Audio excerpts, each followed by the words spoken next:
Silakan. Siap semuanya? Siap. Sebelum belajar, marilah kita baca doa. Doa mulai.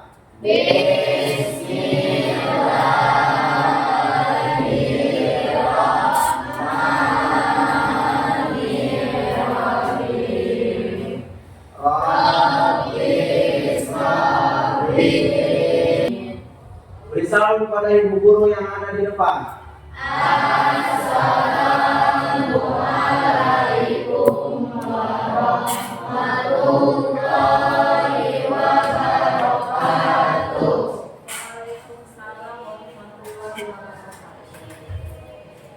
Sebelum kita memulai pembelajaran, Ibu menasihat dulu. Siapa hari ini yang tidak hadir?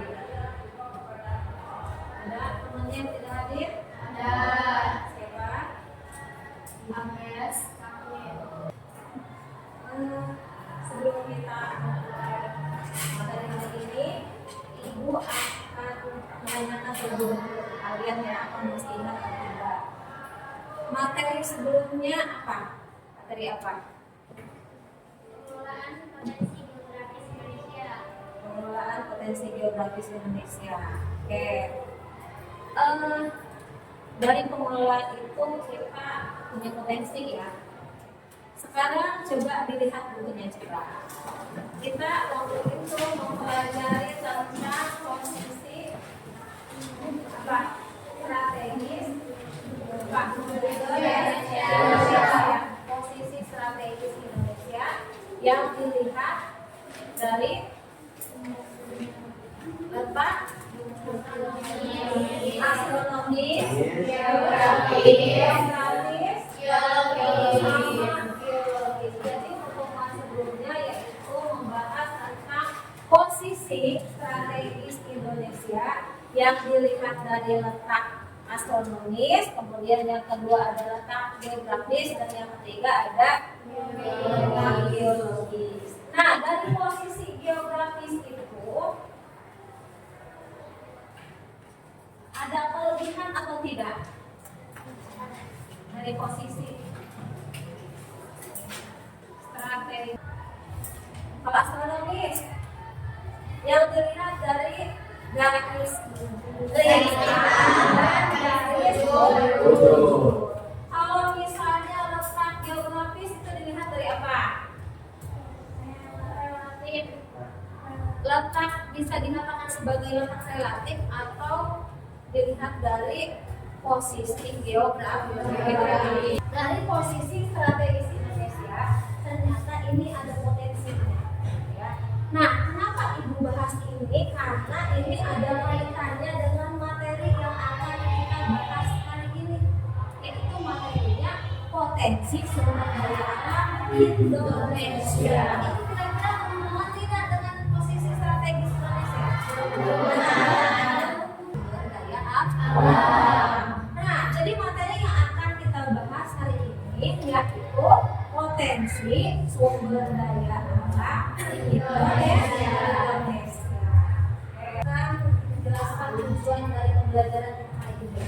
Yang pertama yaitu peserta didik mampu mengidentifikasi dan menjelaskan jenis serta sebaran potensi sumber daya alam di Indonesia. Kemudian yang kedua, ada peserta didik mampu menerapkan pengetahuan sumber daya alam dengan membaca peta sebaran sumber daya alam Indonesia dan menganalisis pemanfaatannya.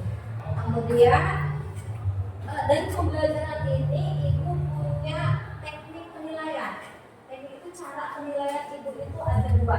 Yang pertama ada penilaian Ibu, kemudian yang kedua ada penilaian kelompok. Karena kan setiap pembelajaran itu harus ada yang dinilai dari kalian, entah itu dinilai secara individu ataupun dinilai secara kelompok. Ibu punya beberapa pertanyaan untuk kalian nih yang harus dijawab ya. Oke. Yang pertama, Kabupaten Pandeglang dikenal sebagai daerah penghasil padi. Benar atau tidak? Pandeglang sebagai daerah penghasil padi ya. Apa jenis sumber daya alam yang dihasilkan dari sektor pertanian tersebut? Beras.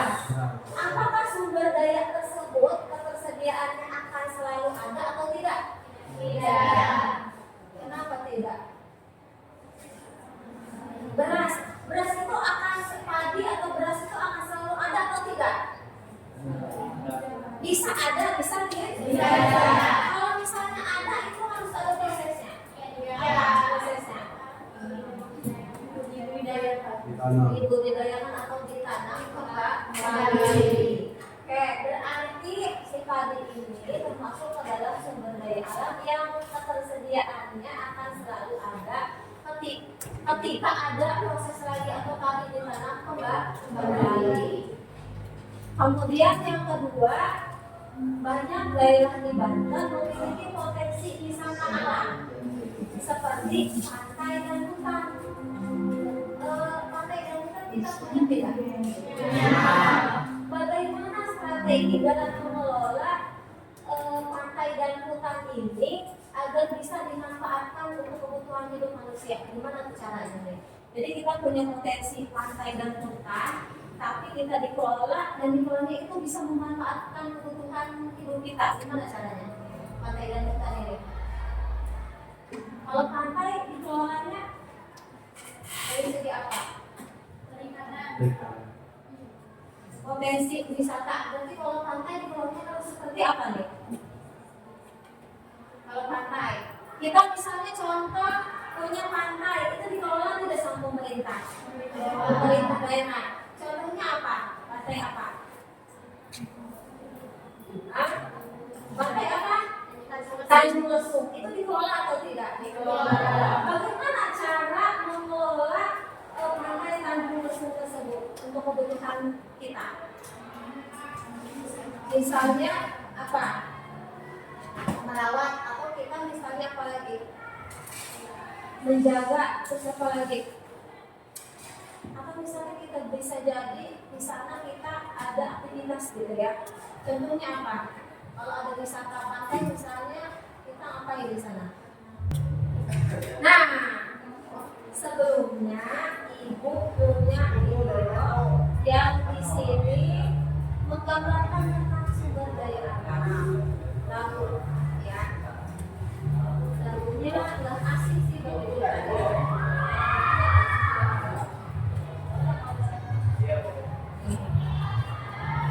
Coba kita berdiri semuanya.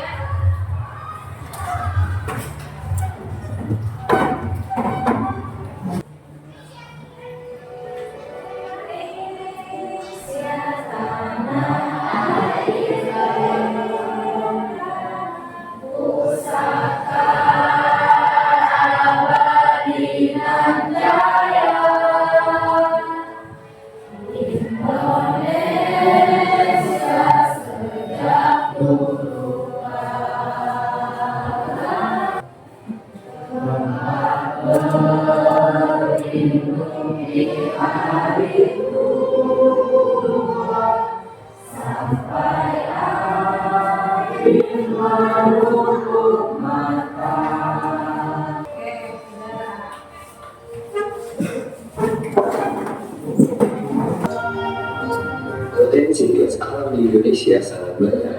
Diperkirakan cadangan gas alam Indonesia sekitar 2,8 triliun meter kubik. Jumlah itu tidak terlalu besar jika dibandingkan jumlah gas alam yang dihasilkan beberapa negara penghasil gas alam lain.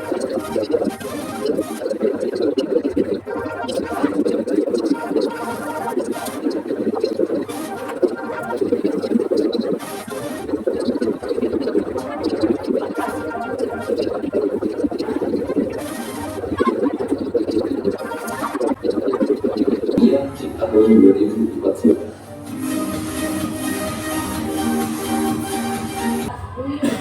Kekayaan atau sumber daya alam di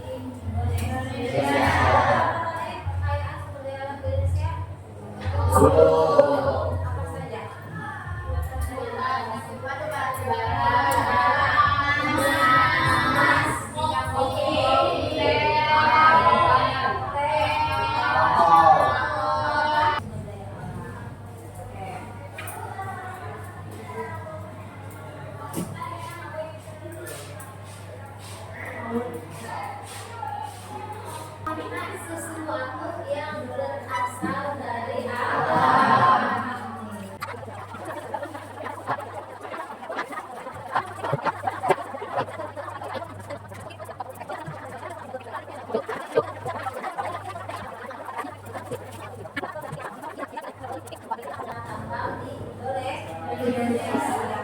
Oke. Nah, Ibu ada tugas yang harus kalian kerjakan. Ini tugasnya terkelompok ya. Silakan. Yang pertama itu ada mengidentifikasi jenis sumber daya alam. Ya, ada berdasarkan sumber daya alam hayati, ada non hayati. Kemudian selanjutnya ada sumber daya alam yang dapat diperbaharui dan tidak dapat diperbaharui. Nanti kalian memberikan contoh di sini. Contohnya apa, kemudian manfaatnya apa. Ya. Kemudian yang kedua, kalian silakan buka tentang peta sumber daya alam yang ada di Indonesia. Peta sumber daya alam yang ada di Indonesia, misalnya contoh persebarannya di mana. Kayak misalnya di sini tambang adanya di Papua. Contoh hasil tambang itu ada emas, tembaga, nikel, batu bara dan lain sebagainya. Oke, silakan. Oh itu satu lagi. Ayo silakan.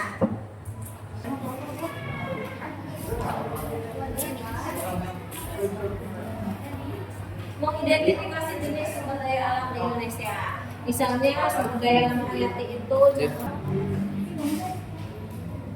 untuk minum gitu.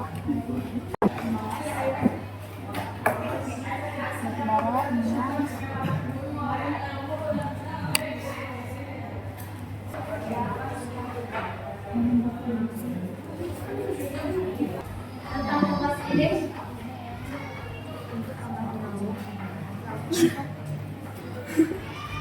Kemudian kotak satunya lagi pemanfaatannya untuk apa?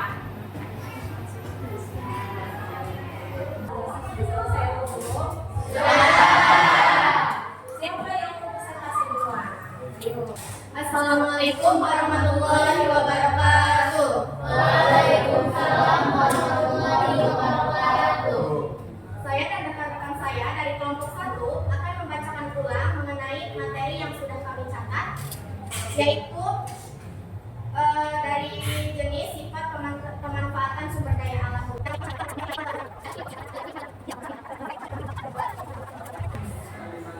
Wilayahnya digunakan contohnya adalah menjadi nanti kota.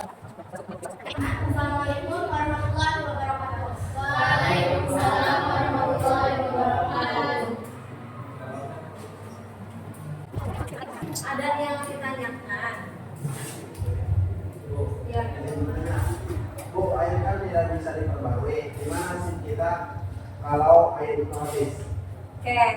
Nah, sumber daya alam itu ada yang bisa diperbaharui, ada yang tidak bisa diperbaharui. Ya. Artinya yang dapat diperbaharui itu adalah yang dia ada proses kembali, bakalan ada lagi. Baik prosesnya secara mekanis, kimia, ya, itu adalah proses.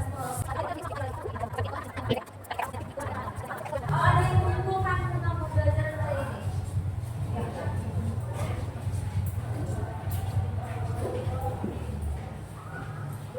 Ya.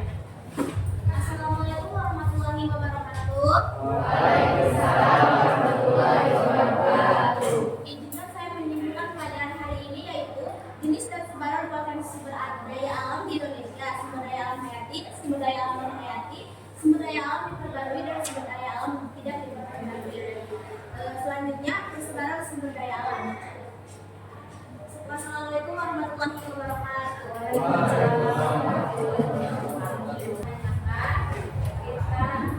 Jadi nanti selanjutnya yaitu tentang pemanfaatan sumber daya alam dan Alhamdulillahirobbilalamin. terima kasih. Assalamualaikum warahmatullahi wabarakatuh.